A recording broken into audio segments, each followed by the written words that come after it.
watch Survivor and slog through the nadir. Then season 40's awesomeness will make you wanna cheer. We're all just so excited to watch these winners play. But we're still lazy, so this podcast comes out on Friday. John will make some dumb jokes, and he likes to yell and scream. But now we're watching 20 winners play, and it feels like a dream. We'll spend the whole time freaking out and judging the best move.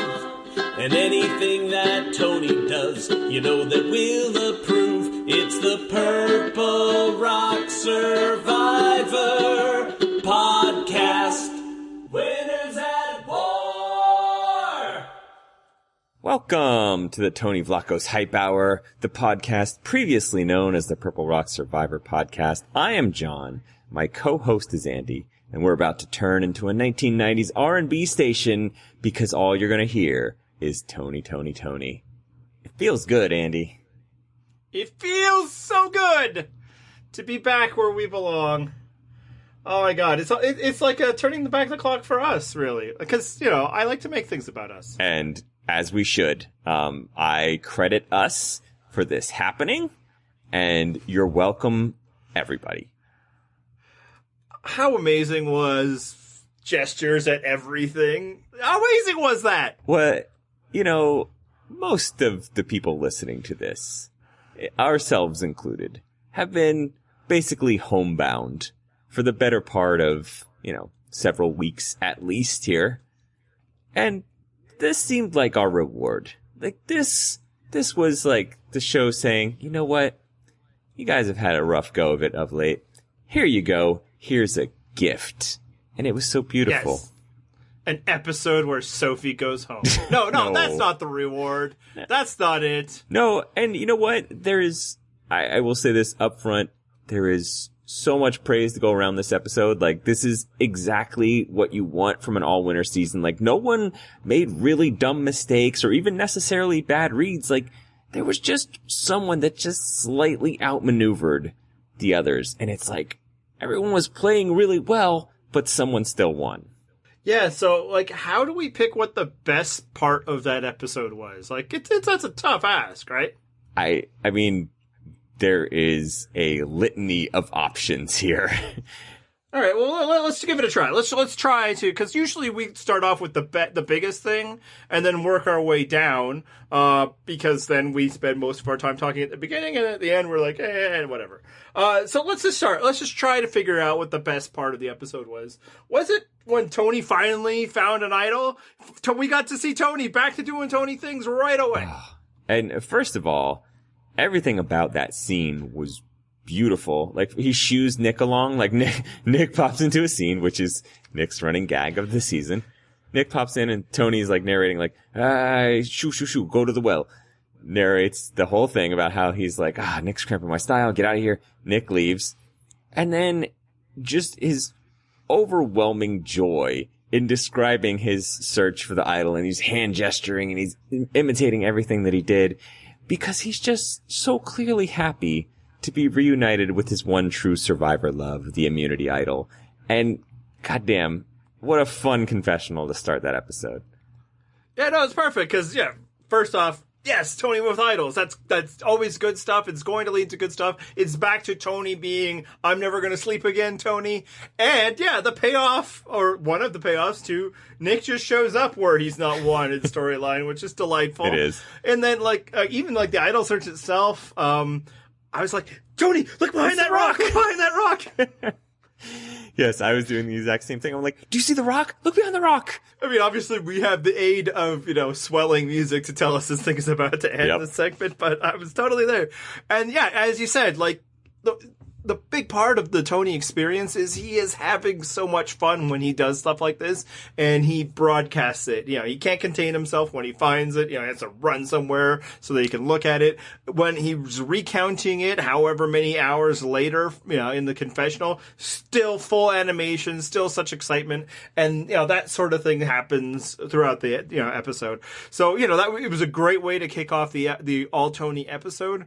But I don't think that was probably the most amazing section. I mean, first of all, give him some credit too, because he's on probably, several hours of sleep, if that, and minimal food, and yet still manages to turn it up to 11 for us. I appreciate the man's sacrifice. Yeah, I think he's probably on 0 hours of sleep, at least for the idle portion. And wherever there's stores of energy, Tony Vlachos will find it, which is why I pity anyone who has not found a way to enjoy what he's given us as a television performer over the years. But, some people don't like joy in their lives. So the next contender for what was the most amazing part of this episode was it when Tony comes up with a plan to be a double agent to fool Jeremy? I loved that the initial plan was like, I've got to dupe Jeremy. This is what I'm going to do. I'm going to dupe him. I'm going to convince him that I'm on his side. And then by the end of the episode, he's like, Jeremy, but seriously, I'm on your side. I'm going to save you right here, buddy. You got to listen to me. It's all this unnecessary fake plan because he has numbers. He doesn't have to do that. But, Tony's just, why not do it? And to Tony's credit, you should do that because ultimately you might need options at one point. Who knew that point would be once you've convinced everybody to vote out Jeremy? But fine. Yeah. It might be, several hours later. But still, you needed Jeremy back on your side, turns out. Oh, yeah. So it's like it worked in that Jeremy certainly believed it. It didn't work because Denise and Kim saw right through it, and we'll get to that a little later. And then it worked because then it allowed Tony to do what he wanted at the end. It also worked because it got a coin. It was just so great. Honestly, part of it though, as it was working and we get more confessionals from Jeremy, I'm like, oh man, we don't gotta do Jeremy like that. Cause it was looking to be a bad boot episode for Jeremy. Yes. You were saying how this is like a great episode where nobody really did anything wrong. For a while there, it looked like Jeremy was. It's like, no, I can trust Tony. We're good. It turns out, nope, you were right. I mean, kinda. Results, right? I mean, point at the scoreboard because, you're right. He maybe shouldn't have. We happen to have the information that he should have had some doubts. But at the same time, in the end, turns out you're on the same side. Who knew? That's right. Showing Tony that you trusted him, that excellent social game, allowed Tony to be like, you know what? No, not you. This person. I'm going to do that person because, reasons. That was fantastic. And again, it's just great to see Tony up to tricks now. He hasn't, and I don't think the idol is a coincidence. I think now Tony is empowered. He's got his talisman on him, and now it's like, now it is time to do Tony things. Yes. In the anime version of this, like bolts of lightning would be coming, and he'd be empowered. And I think that's like, all right, now is Tony time, and I don't think it turns out that just playing double agent for no real reason. That was just the taste. That was just the beginner of the power of the idol would give him. I love that Tony laid out in the preseason, and I think also in the earliest episode of the show, where he was like, look, I'm just going to lay back. I'm going to be calm, pleasant Tony. I'm just here. I'm going to vote with everybody. I'm a cool, solid alliance partner. And then once they get their guard down, bam. And it's like, it's gotten pent up. He had so much stored up from those first 20 days or whatever it is that now it's all just like, blah, blah, blah.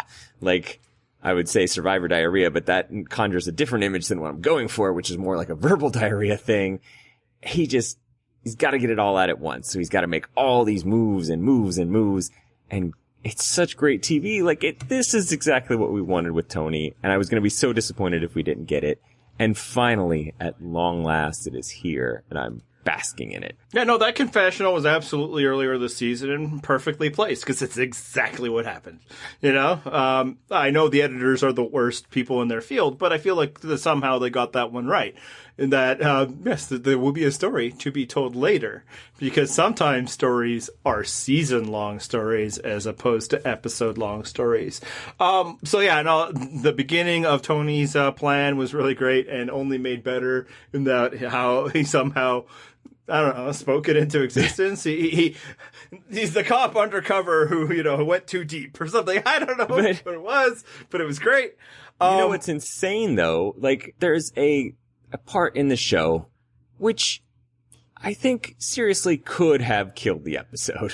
The extortion thing with Parvati and Natalie finding that extortion thing. I think with the lesser cast, or even if it had gone to anybody else, might have sunk this episode. But the way this all works out is just perfect. Like, the scene of Parvati and Natalie as they're like scratching their chins. Who is both crazy enough to do this and also pay an absurd sum to us? Immediate smash cut to fucking Tony's face, because of course it's Tony. Obviously it's Tony. The editors were not even fucking around. Like, yeah. It's gonna be Tony. After the break, you'll see what happens.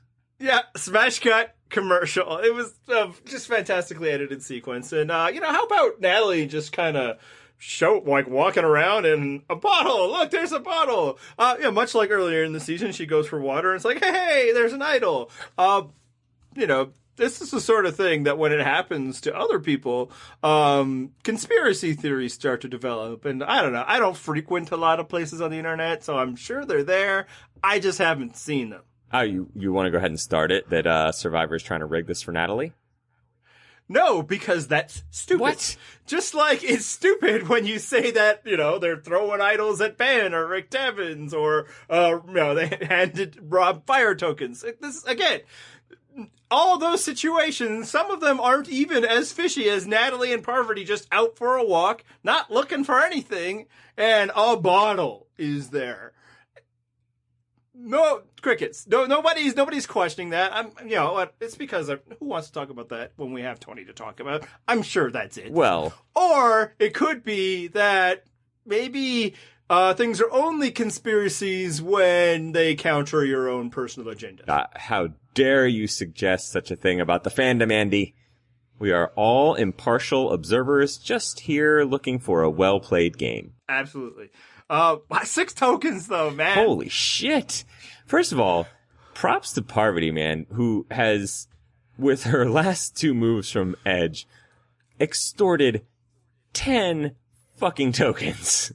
That is otherworldly. Like, we knew Parvati has the power of persuasion. Like, she's an extremely charming person. I didn't realize that shit worked long distance with notes. Well done, Parv. Yeah, no, it's amazing. And I think part of it is like, if they don't want to do it, I don't care. It's like, it only works for me if I get a bunch of money anyway. Otherwise, go to hell. Like, she's not even using it for advantages in the game. This 6, we obviously don't know what they will be used for, or whether she will be able to use them at all. Technically, it is Natalie's to do with. She is the one who laid hands on the bottle first when it was handed to her by production. Like, it's stupid! It is stupid! When we say these things, it's stupid to say it about her, just as it's stupid to say about other people in the past, even if Probst likes them. Yeah, but I guess in Parvati's mind, it's like, either I get lots of money or I get nothing and I didn't have anything before. And I like that attitude. That's the free things. It's like either and I also like about it, there's no like, who can I help? In the past 2 moves, she wasn't looking to help Michelle or Tony. And really, for Tony, she was actually looking to screw him. Phrasing. It's just, help myself or help nobody. And I respect that so much. But you know what was really disappointing, though, about the whole Parvati, Natalie, Tony thing is that Tony was the only one this season to get a fucking disadvantage in this. And even worse than that is he couldn't learn or utilize the totally real lesson that we learned from Rob and Sandra in Island of the Idols, which is don't just take an advantage because it looks cool and real. See, he couldn't even execute that because it was already in his bag. What was he going to do? Not fucking read it that it was in his bag? Did Island of the Idols teach us nothing? I believe it did. I believe it taught us nothing. Now, as you were saying, this could have been an episode destroying twist. Because, it is a whole huge bag of bullshit. That, people out there can just totally submarine your game. That you're not going to get to vote. You're not going to get immunity because, it's a dumb thing. It's a way to make, Edge of Extinction, a little more active, which sucks. But instead of this horrible bullshit idea that would have screwed probably anybody else, we got what could be the most amazing part of the episode because it happened to Tony. Well, I mean, I would obviously prefer Tony with a bag of tricks. And the fact that he had 3 fire tokens, I was hyped for the possibility that that's what we were going to get.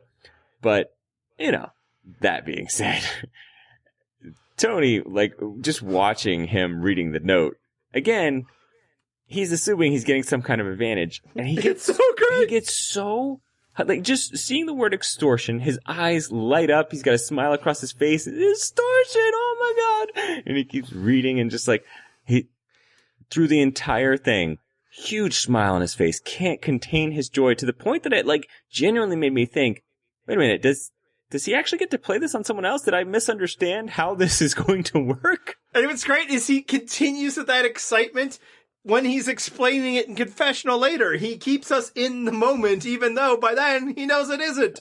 And then he finds out, oh my God. Gets to the last line. This is being used against you. And then the face drops. Oh, shit. This should be illegal. I don't know what the criminal code is or something, but this is illegal in the States. I don't know why it's not illegal in Fiji. Oh no, it's so great. I've watched the whole scene again. It's, right after they're talking about Nick's vampire teeth, cut to Tony barreling through the forest, falling down through his excitement. Again, the poor cameraman were like, oh God, we have to do this again. People were warning me about this Tony job. Yes, oh my God, nobody has said the word extortion with such glee and delight in the history of the word. It was so fantastic. And then he pulls it off. He has like a few hours and he pulls it off. I don't think anybody else would have.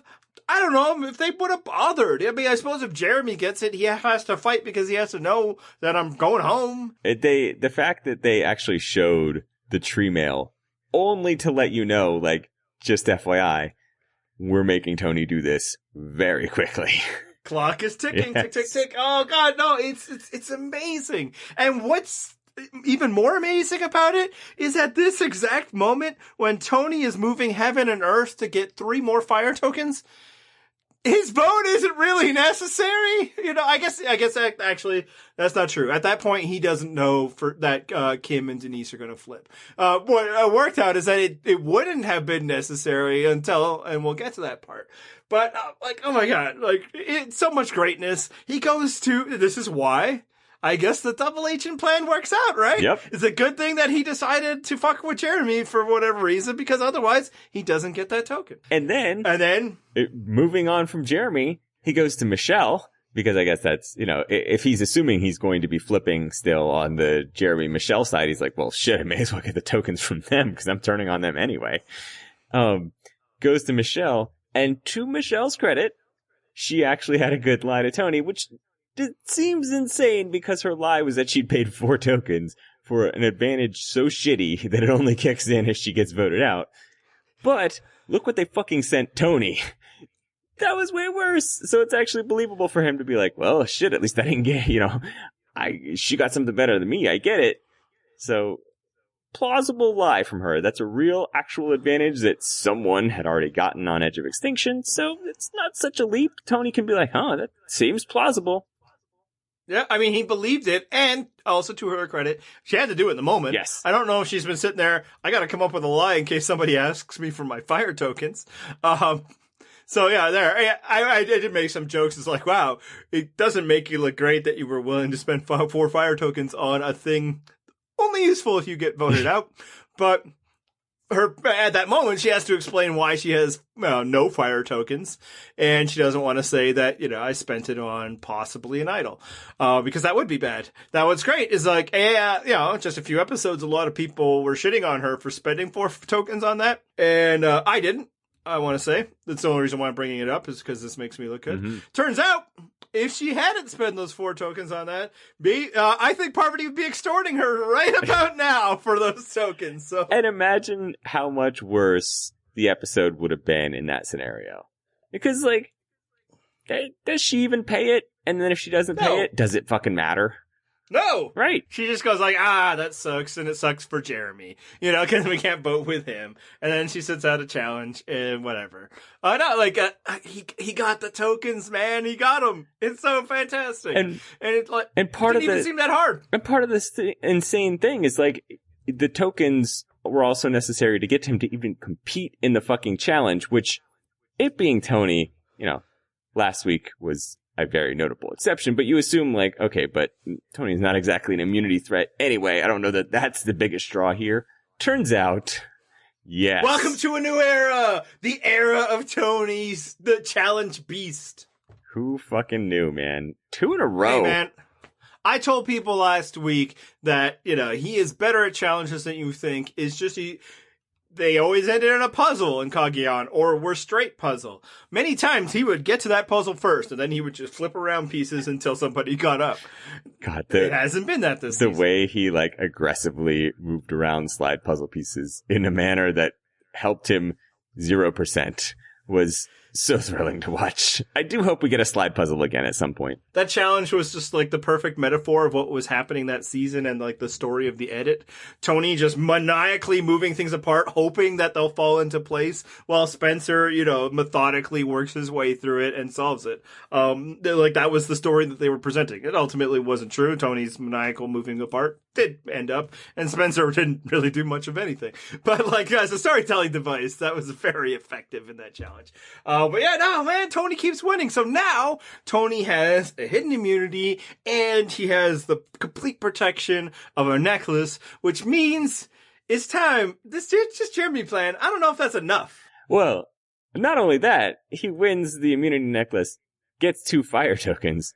We don't know what he did with them yet. He's talking about maybe paying people back, but he borrowed 3 tokens. So someone's getting shafted here. At first, I'm like, I guess you're just going to put on Jeremy and then you don't have to pay that debt. But now it's like, well, I mean, if you're going to pay it at all, and I mean, he has to pay back Nick. And I bet he did. Yes. Given what happens. Right. Yeah, maybe he's like, Jeremy, I consider that debt paid. I just saved your ass. I mean, that is quite a way to pay off the debt. Like, hey, just FYI, saved your ass. We'll just consider that one canceled, right? We're good with that? Yeah, it makes sense to me is all I'm saying. And yeah, credit to Colin Stone. I saw him write this on Twitter. I suppose if you work that hard to get a vote, you pay 6 fire tokens in order to do it, then you might as well make it count. And as I was saying before, if he just sticks to the plan to get rid of Jeremy, which now includes Denise and Kim, and is a 5-2 vote split, Tony's vote actually means nothing. He didn't need immunity, he didn't need his vote, so let's make it count, and oh my god, does he. And I think this is actually the most amazing part of the episode. Tony flipping on his own goddamn plan. Maybe. I mean, I guess that he did, because I do think that at some point he was intent on voting out Jeremy. I don't know necessarily why. I kind of wonder, like, if somewhere along the process he saw that so many people were willing to vote out Jeremy that he was like, oh shit, wait a minute. It's useful then for me to have Jeremy around because everybody's willing to vote out Jeremy. Like, I think that might have been the impetus for him flipping the script there and being like, no, hang on a second. It actually might be better to get rid of Sophie, who it's maybe harder to turn votes onto. Just spitballing here. I think trying to figure out the inner workings of Tony's motivations in any given moment, that way madness lies. And I don't say that as suggesting that like he doesn't have them. It's just it's foolish of us mere mortals to try and even guess what he has going on. I do think it's because the opportunity was there. Suddenly it's 4-2 or no 5-2 split. Wait. So I can just do something. You guys are giving me the ability to do something. Maybe even the discomfort of why are, Denise and Kim on this all of a sudden? Suddenly now it's this huge thing against Jeremy. Does that mean it's going to be a huge thing against me? Maybe something like that. And that kind of aligns with what you were saying. But I think this is like, he's got full protection. Nothing can happen to him this tribal council. If there's blowback, he has an idol. He's got protection there. He is somebody who is not uncomfortable playing with only a little bit of protection, right? Yes. He has faith in his own abilities to manipulate situations. And I think that's part of what unleashed the Tony that we're seeing now, is that all he needs is that first little sliver. Like, having the immunity necklace last week awakened within him, like, okay, risk-taking time. Whenever I'm immune, go big. Like, cause all the messy, insane shit to happen now while I'm immune. Because then you've got intervening days that might calm it down or shift the wind somewhere else. Yeah, he knows that he is able, or at least has been in the past, to piss off allies and then bringing them on back. So there's no reason to, fear that. Scared money don't make money. That's not going to be a very successful way of Tony. If Tony plays just a calm, easy game the whole way, he's probably voted out at some point. He needs to create scenarios where it's him. I also wonder if once he gets past the family episode, like maybe he's holding on because it's really important to him to bring his wife and kids out there because his wife had never come out, as he pointed out. Obviously the kids never had. And this has been said by other former survivors that sometimes it's tough to get people to like upset the apple cart because they're holding on for that family visit, which might be a good argument.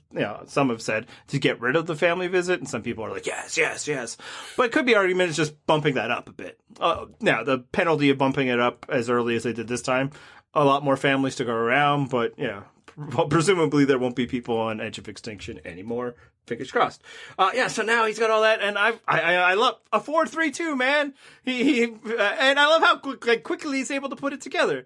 Like the shot clock is ticking down, and now it's time to go. Nick agrees immediately, seemingly. Obviously edit. Some people don't like how things are edited to not necessarily present his decision-making process. But I will say Tony himself remarks that, like, Nick agreed right away. So it wasn't a long debate at the very least.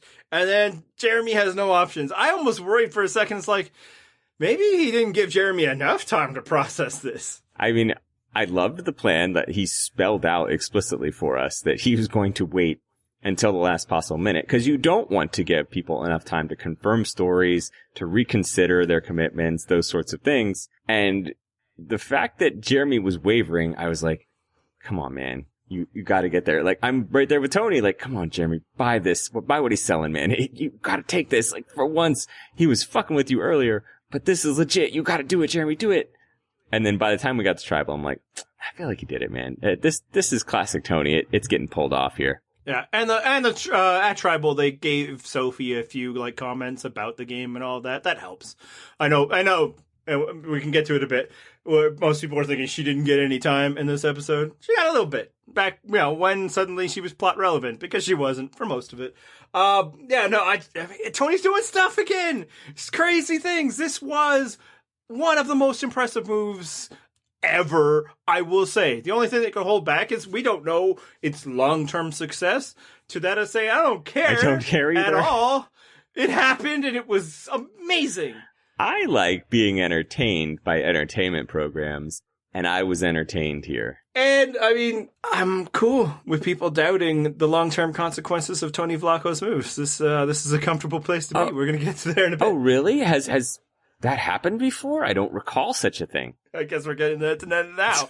Bring your doubt. Bring your hate. Bring all of your concern trolling. This is where it all needs to be. I'm only sad that we don't have as many weeks to be all like, no, he's going to win. Now, we're not saying that. I'm not saying that because this is a different caliber of, players he's up against. This is a different kind of season. People know that this is how Tony wins. There's not, but yeah, I understand why you have doubt, but I would say if it was me, I would be less willing to express that doubt so freely, given what happened a few years back. I mean, what was there some sort of event that might have happened during Cagayan? Some big Tony doubter that you're aware of? I'm going to do my part. So like I said to everyone else, just doubt it all. Say, this is going to spell doom for Tony. He's going to go home next week. The jury will never vote for him. He's going to get outplayed by a social player. Do your part. Send all that doubt. If you want to pick somebody who just meets the qualifications of seeming smart as this is the true champion, do that too. I will do my part, and that's this. John? Yes, sir. It's time to bring back the 0% club. Where's my fainting couch? Do you have anyone you would like to induct into the 0% club? As you know, I tend to be very hesitant to put people in such a club until I am convinced that there is enough evidence presented that they could not possibly win this season. So I'm not feeling real confident in putting anybody into that club right now. Is there anybody you'd like to induct into that club? Yes, there is. This might be shocking to everyone, but mark it down right here in digital ink. I, Purple Rock Andy, induct Tony into the 0% Club. He has 0% chance of winning this game.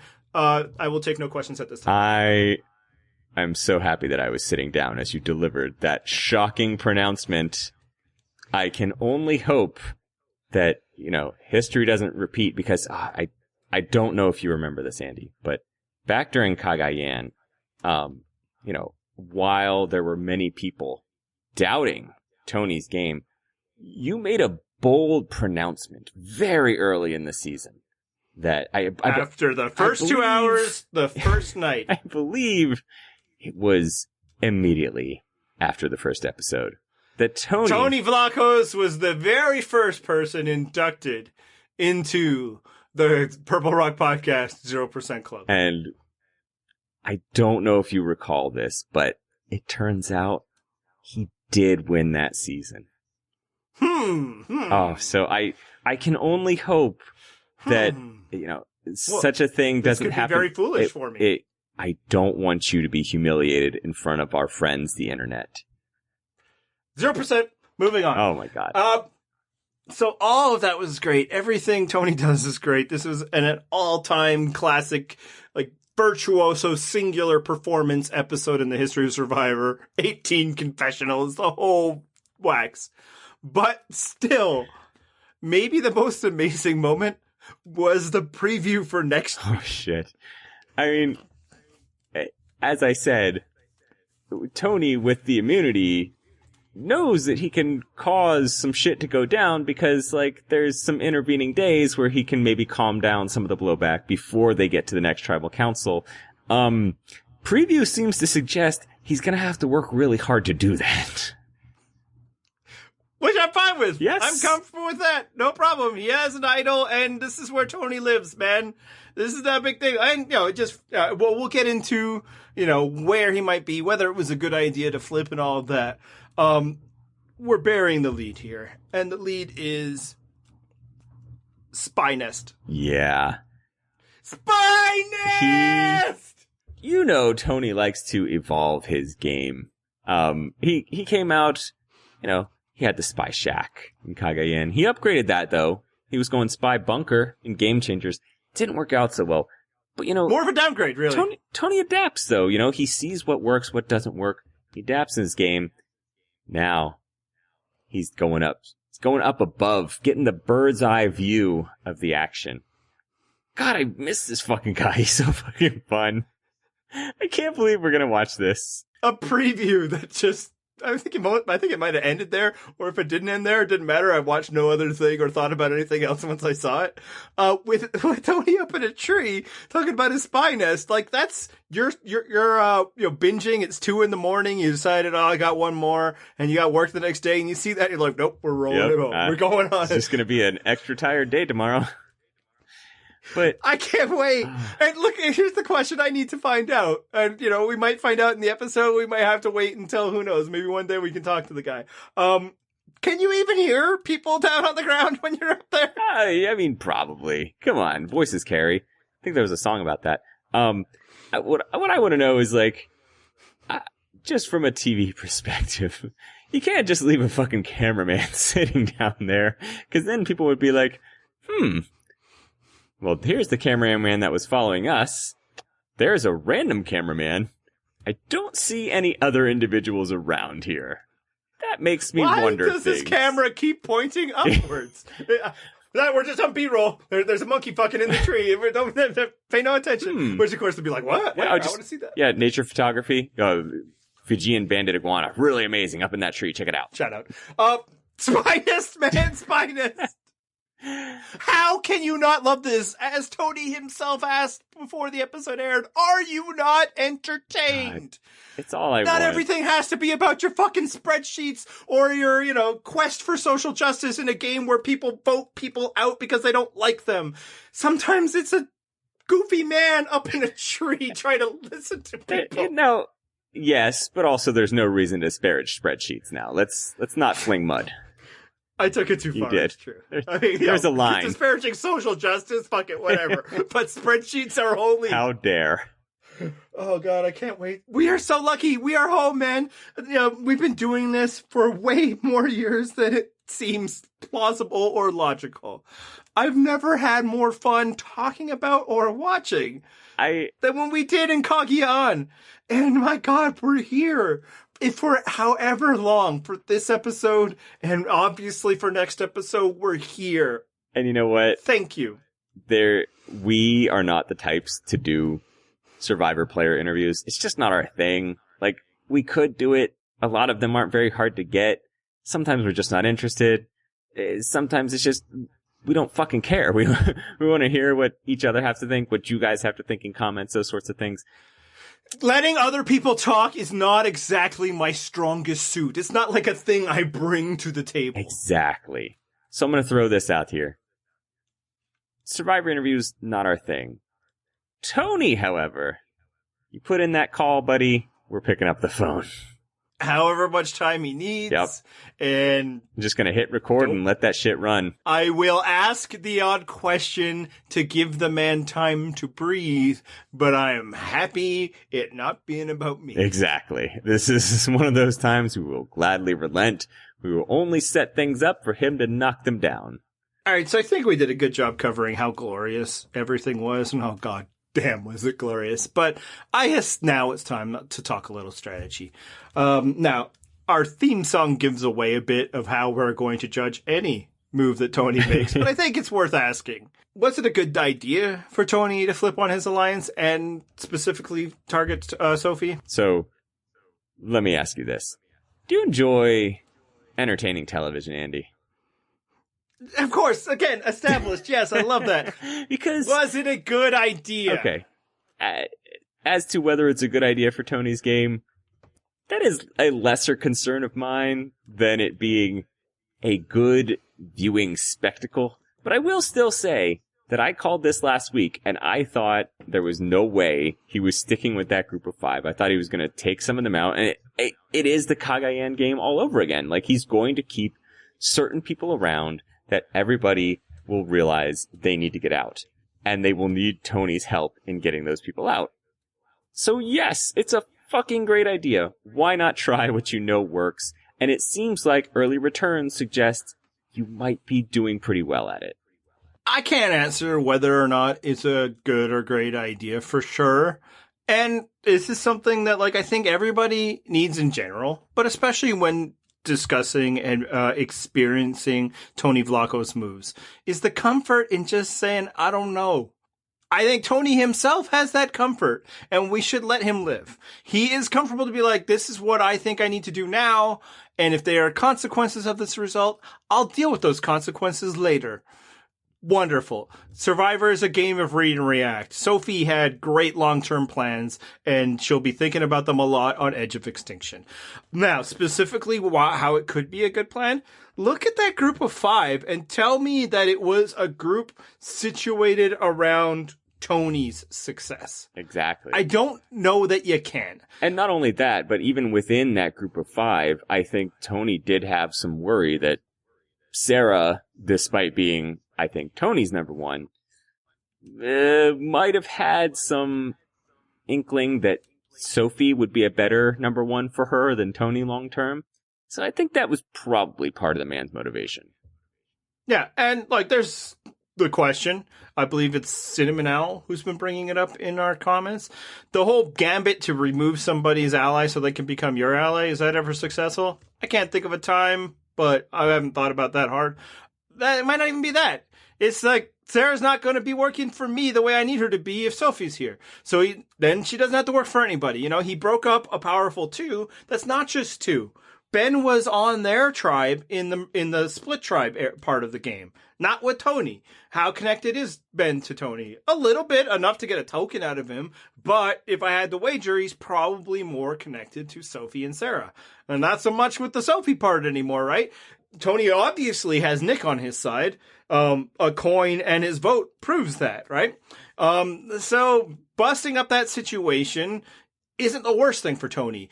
Now he has, Michelle and Jeremy. Jeremy broadcast many times in this episode that he needs to work with Tony. He wants to work with Tony.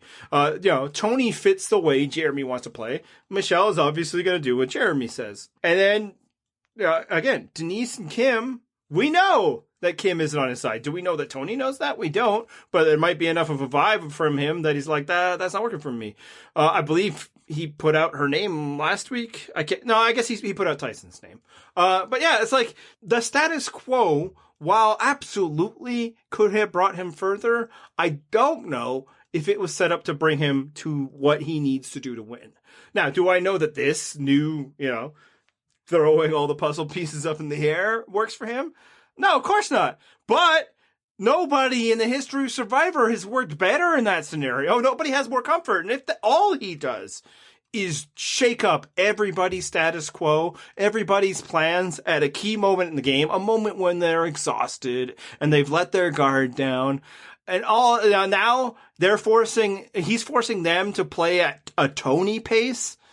Most people can't play at a Tony pace. And not only that, but like when the dynamics shift like that, people start scrambling. And in the middle of that scrambling, things might shake loose. Like someone that was tight with a certain person before might realize like, oh shit, I don't know that this game's going to work out for me. And just pieces move. It might be subtly, it might be dramatically, but pieces start moving.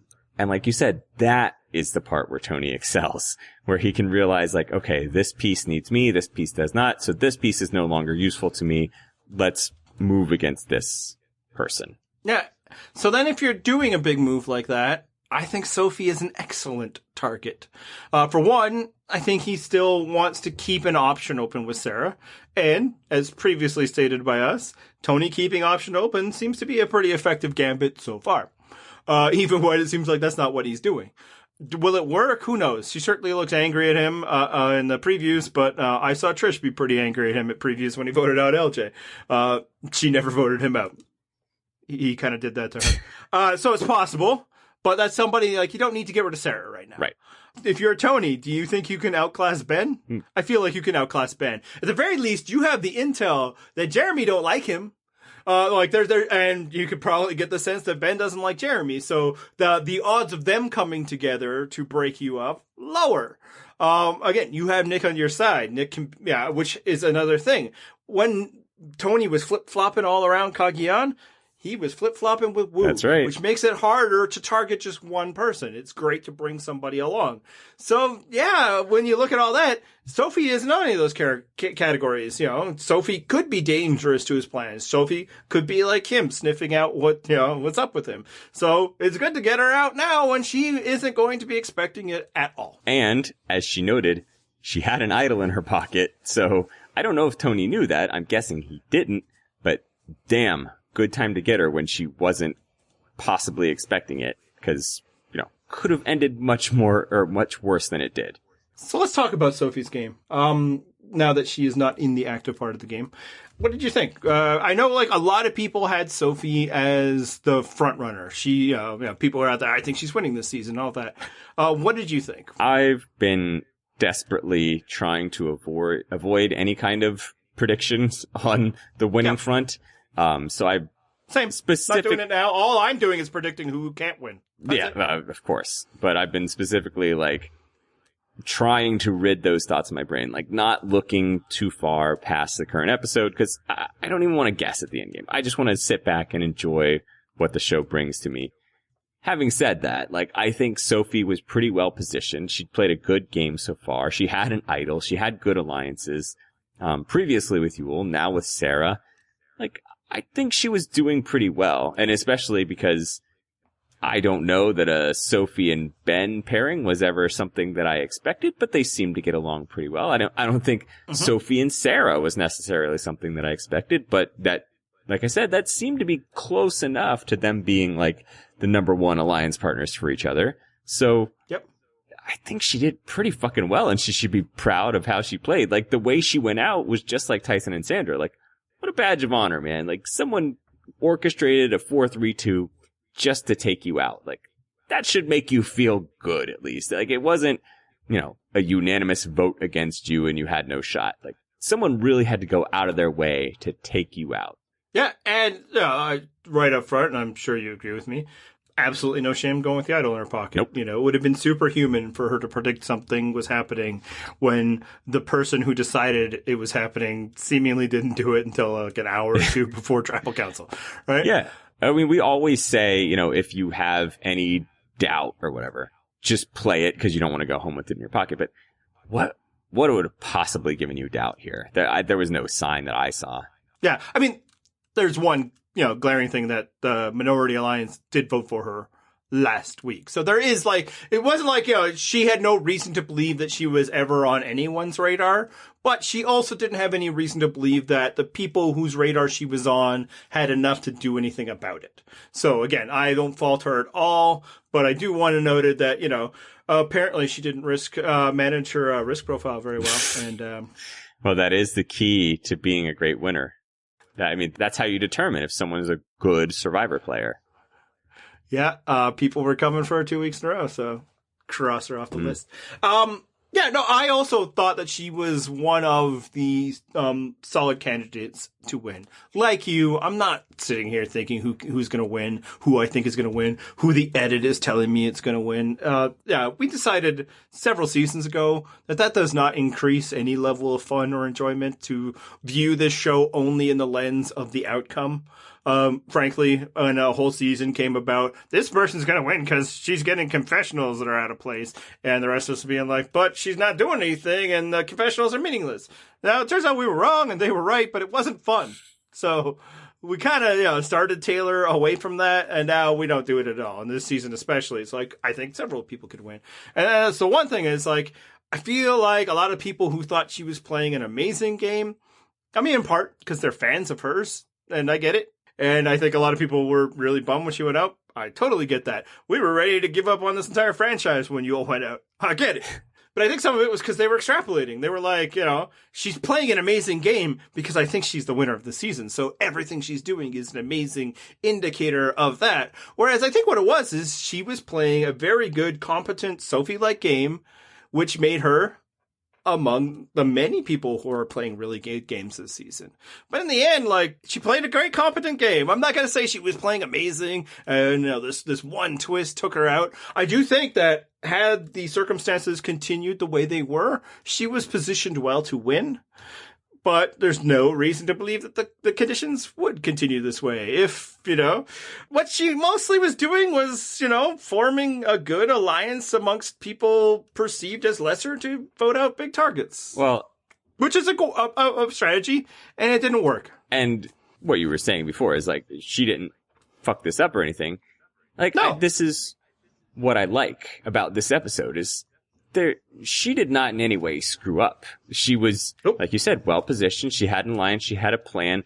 Didn't seem like any reason to doubt that plan, nor did most anybody else in this game. Like, no one got clowned here. Like, someone got outmaneuvered, which happens, but this is exactly what I wanted. Like, these are all people playing really, really good games of Survivor. They just happen to have to vote someone out every week. Like, shit, your game might be amazing, but someone's might be just a bit better. It doesn't somehow lessen your shine.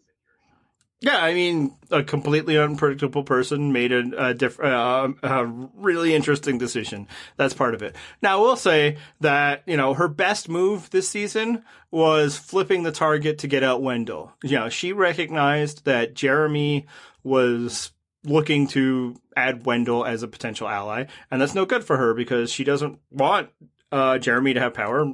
Frankly, she doesn't want anybody but her to have power. A+ for that, great thing. But moreover, she didn't want anybody that was a bigger threat to have power because, again, like, that's what she did mostly. She proxy voted out Rob through his wife. She voted out Tyson. She voted out Rob. And then Wendell was the biggest choice available among the options. And what's interesting is in moving the target to Wendell, she saved Nick and Adam. Adam, she had no use for. She joined everybody getting rid of him the next episode. And Nick, had no issue voting her out whatsoever. So by saying she wasn't able to capitalize at all on the move of getting out Wendell, other than it kind of weakens Jeremy, except look where Jeremy is and look where she isn't. So again, I know people right now are fuming. Oh, how dare you criticize? I just want to bring it down. She was playing a good game. I don't think she was playing a head and shoulders better game than anybody else at any point, even before Tony makes this decision. People were thinking that because they were thinking that she was going to win, and she didn't. So she played a good game. And as you say, somebody got her, because that's what the season's about. And other people are playing great games, including Survivor Goddess Kim Spradlin, who is a fucking legend, managed to, within several seconds of talking to Tony, be like, yeah, he's full of shit. Jeremy buys it completely. Kim's like, nope. She totally understands, like, Tony's fucking with them. He's not with them in any way. Like, and this is where the editing thing matters, because if the show leaves out the part where Tony actually plans to take out Jeremy, then Jeremy looks like a genius that realized that Tony was on board with him the whole time, and Kim has a bad read. But no, we got to see that all the different perspectives, and in this case, the episode was great because Kim and Jeremy were somehow both fucking right, even though they drew opposite conclusions. Yeah, and she very slickly deflected and got Jeremy to believe that she was on board, and then, pivoted with Denise to, get off the sinking ship that didn't end up sinking. Like, no, I mean, yeah, it was great. And honestly, when it looked like the episode was pitting Kim against Tony, it looks like next week's episode is doing the same. I say, like, I know, like, for most of the season, we were like, no, why are our faves working against ourselves? For me, I was like, yep, I'm in. Let's see these it's time. Let's see these heavyweights go at it. Sure, I'd rather them take out Michelle or Ben or Nick or whatever, but I don't care. I'm getting Kim versus Tony. I want to see it. I'm excited for it. It's fucking Clash of the Titans, man. That is some yeah. Premier, like, mano-a-mano throwdown there. I'm very excited. Now, the one thing is, Kim keeps getting stymied every step, Like, so like this was her move. Like, okay, I will, surrender now for, in order to, win later, right? But instead, no, she didn't. She actually voted for somebody who did not go home and totally exposed herself to potential allies. I think that's a bridge that can be repaired. I think so as well. But just like, she has an idol and it didn't go well for her. Like, it's been a lot of that season where it's like, just when it looks like, things might be, turning or looking well for Kim. Not quite yet. But that's the thing, is that she's still got the signs. Like, she's still that great player, and it feels like we're so close because, yep. In this episode, yes, she did say, like, screw it, I gotta jump off this sinking ship, I gotta abandon Jeremy. But it turned out Jeremy's still here, and Tony's former side just lost a person. So now Kim might actually be in a pretty decent place heading into that next episode. I mean, at best, it's 4-4. Right. If these situations where, it could have been more. But, I don't think the numbers are set. Just like they weren't heading into this episode, it's possible that everything's going to be fluid throughout. Another person, I think that the episode, spotlighted is not an accurate term. The spotlight was securely on one person, but highlighted, was Sarah. And I think they've done this throughout the season. Just little things that really kind of give us a sense of, who Sarah is and what she does. I mean, I know that we had heard people after Game Changers say, like, oh man, Sarah was so great. She's really just like, she makes you feel so comfortable and at ease socially. Like, finally, we got some, and we've gotten some a little bit earlier this season too, but the Sarah content, A+. Like, the fashion show thing, like, Michelle, Sarah, Sophie, Kim killed it. Like, awesome, entertaining content. More importantly, we finally got to see some personality out of Sarah again with a beautiful, like, killer confessional. That shit was hilarious. And there are some people that took her, like, literally in that confessional, and it just makes me sad because that was a fucking great joke, Sarah. You deserve credit. It was deadpan, beautiful delivery, and I applauded it.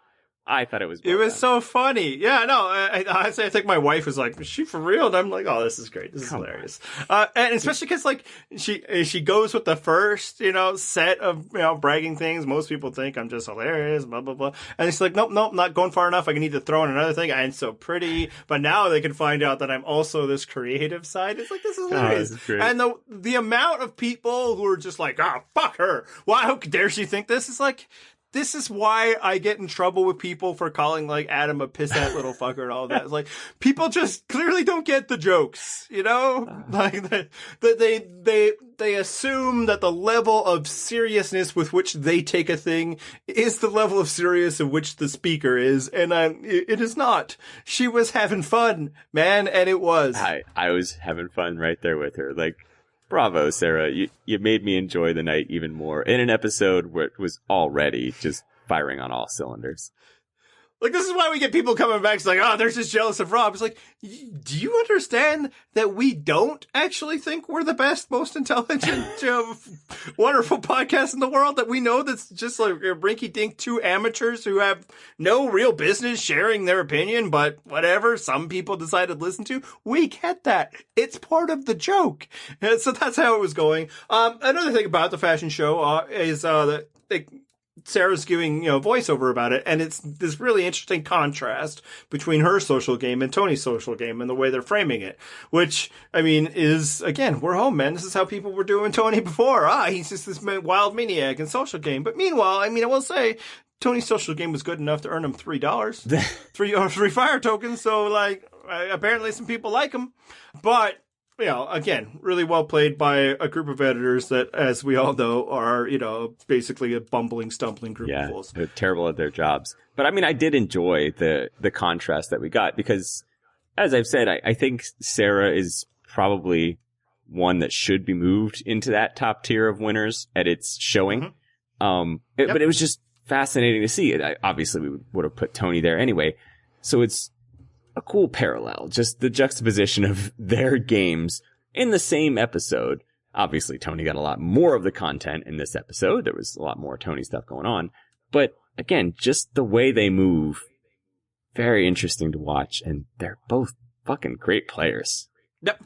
Again, well, I was not dismissing Sophie's level of success in the game. I'm just saying that if you were ranking her head and shoulders above Sarah or, Jeremy or, I was okay earlier with Tony. Now, even after last week, Tony, you were only doing it, largely because of you wanted it to be true. I know people hate it when I dare suggest that their own personal bias could, somehow shade the otherwise, completely rational discussions that they have. Except that, I think a factor of why people weren't giving Sarah credit for her humor is that they don't like her. Hey, one thing we really, so we talked about how Kim, probably did the right thing, flipping over, even though it didn't work out, and how Tony was able to take care of the situation. And Tony's able to do that because they're splitting the vote. And I think what should not be lost is that plan was always bad. It was sure they couldn't have anticipated that Tony would do what he did. Eventually in Survivor, you need to have some level of trust. And if that trust is broken, what are you going to do? Like, you can't execute certain moves without some kind of trust. But they handed a lot of power over to people who 3 nights ago were not on their side. I mean, yes, any vote split gets risky if you don't have a super solid group doing it. But I think enough of the numbers were... No. What? You're wrong. So this is why. Sarah and Kim are to vote for Michelle. That's the 2 Michelle votes to, protect yourself in case Jeremy gets it. And then there's 5 on the other side, which means all it would have taken for this to go bad is Kim and Denise to not do it. If Kim and Denise just go back to Michelle and Jeremy and be like, hey guys, we're good. Our 4 votes will win the day. They could have done a 4-3-2.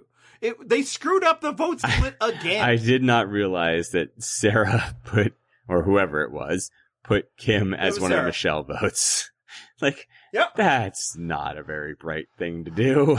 It's just so bad. And so, like, it just furthers, like, last week, they screwed up a vote split. They screwed up again. If you're using them as a vote split, they are the Michelle votes. And either it happens and great, or whatever. It doesn't happen and you have 5 votes and they have 4. But instead, they should have set up a scenario where, yeah, Kim and Denise, not only could they have flipped, they should have flipped.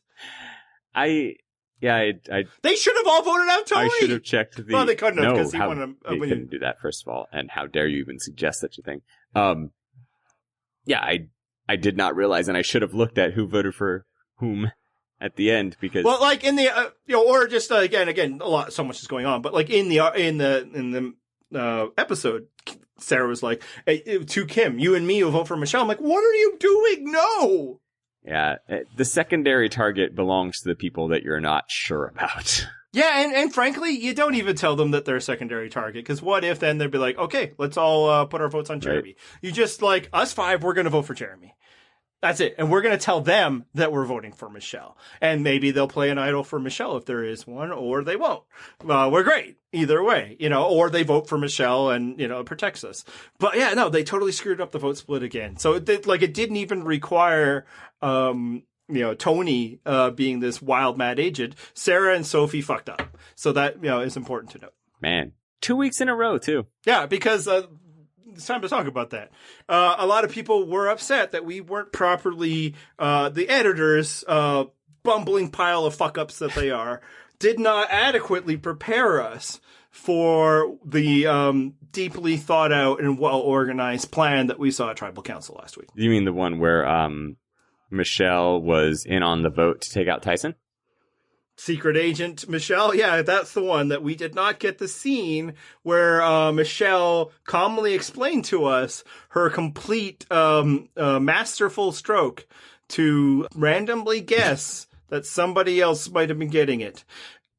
This is why we complain, and I know it's because actually our true motivation is to shut down dissent. That's what we're doing. Or it's like, just wait. You guys complain every week that the editors aren't telling a story before you know what the story is. Do you do this chapter by chapter when you read a book? It's one of the worst things about the internet and the Twitter and fandom. Just like the go-to reaction is like, there must be some broader conspiracy here. Sometimes the thing that is shown is the thing that existed. Like, that might be it. Yeah. Maybe that was just the footage that existed and they're showing you what happened. I mean, I get it. It's never just, right? Like, every reality show has to condense thousands of hours and many characters into 42 minutes. So yeah, things are left out. Things have always been left out. It's always been that case. That's what reality show television storytelling is, that they decide, how are we going to tell this story that, will coalesce into another story? And when people are often complaining that the editors don't know how to tell a story anymore, what you're really complaining about is the editors aren't telling the story that you want. Well, sorry, that's not their job, especially because the story you want might not be matching up with the end result of the season. And like, I get it if you were, you're crafting these broad, elaborate conspiracy narratives about a season that's not exciting, but I feel like you could probably just enjoy what's being shown to you on the TV for this season, because it's pretty fucking good. You don't have to spin your own narratives. Yeah, like, honestly, that's what frustrated me last week. Is like, they didn't show us all of the machinations of a plan that the beginning of this episode, I think, made fairly clear, and also people's reactions throughout it, that there wasn't, like, a grand plan. The plan was Jeremy. And that got thrown out, and then they had to come up with something that they fucked up. Michelle had no idea, and she, admits as such, she gained no traction by voting the way she did. She was still completely on the outs, to the point that only one person told her the way to vote this week, and that was Jeremy. Because again, Tony didn't even. He got Jeremy to do it. So yeah. So yes, everything at last week's episode seemed, just randomly smashed together and chaotic. Why? Because it was randomly smashed together and chaotic. And if the edit makes you feel like everything is chaotic, maybe actually what they were doing is doing their job. Their job is to give the sense of emotion and feeling of what it was like out there. And it was random and chaotic. That's how the people are feeling. So bravo to them for actually like evoking the proper emotion. That's the thing is you're not giving a like play-by-play account of everything that happened, but you're telling the story of what happened, at least. You're getting the broad strokes correct, and occasionally you might have to put some confessionals in different spots than they were shown, or scenes out of order, whatever it is, but you're telling an overall accurate story of what took place, so at least of the broader narratives of the season. Like, why is it always like, oh, they're jilting so-and-so? Like, or maybe they just weren't a big part of the story that they're trying to tell in over this 3-day period. For me, it's like, I'll even allow that sometimes it's not fully accurate. But that's, again, their job is to tell a story. They're producing a television show. And I think some of it is just that disconnect that some people aren't in it for that, right? They're like, hardcore games masters, right? And it's like the game. It's all about the game. It's like, okay, but we're in season 40. It's never been just the game. And I don't understand why this is now a problem. And maybe they've been making the same complaint for 20 years. I don't know. But a lot of the posts, like, they used to be good at this and now they're not. And yeah, no, they are leaving out more than they used to leave out because there's less airtime. Well, also, yeah, the full credit. Yeah. Maybe there's too much stuff. They could easily lose stuff, and that would give us more time. But the other thing is, shit like this didn't happen back then. They hit 4-3-2s because somebody decided at the last minute to do it. Didn't happen back then. So maybe they were able to give you a more in-depth idea of what the vote was because the votes were pretty fucking simple. But I'll also tell you that since time immemorial, since the very first season, contestants will tell you that wasn't what I was thinking at all. Dr. Sean will tell you that no, there was a grand elaborate scheme to mine and the edit just didn't show that. Secret genius Dr. Sean. And to your point, like the why we get frustrated, it's not that we're like defensive for like a team of editors we don't even know, except that like I do find it weird that like people just hate the people that make their favorite show so much. For me, it's like, yeah, it's the conspiracy nature. Like I think you and I are both people who like abhor the conspiracy theory attitude that everything is this grand scheme to oppress, you. Sometimes, for one, a lot of times there's no grand scheme, man. People, they're just shitty. But for two, it's like, I'm sorry that it's not going to work out your way. Like, we did this in Ghost Island, right? We were just constantly railing against people's complaints that, the editors are leaving out the grand schemes of Chelsea and Sebastian and Angela or whatever. And then it turns out, no, there was no grand schemes. It all was about, the things that the edit was making about. That's my point. We don't know what the story is that they're trying to tell. If you feel like, it's unfair that so-and-so is being left out, it's probably because so-and-so was left out, man. It's probably because the story that you want this to be is not going to be. Well, now let's talk about the story that we want this to be. Because each week we like to give our hopes for the coming weeks. I'll let you start off this week. Man, I really hope I'm not wrong about that 0% club. That would be tragic. Really potentially embarrassing. Really would. Egg all over your face. I mean, it'd be super cool if they got rid of Ben, right? Totally cool if they got rid of Ben. Like, and look, in terms of like how like fraught the situation for Tony is, like right now he's got like 3 people who have every reason in the world to trust him.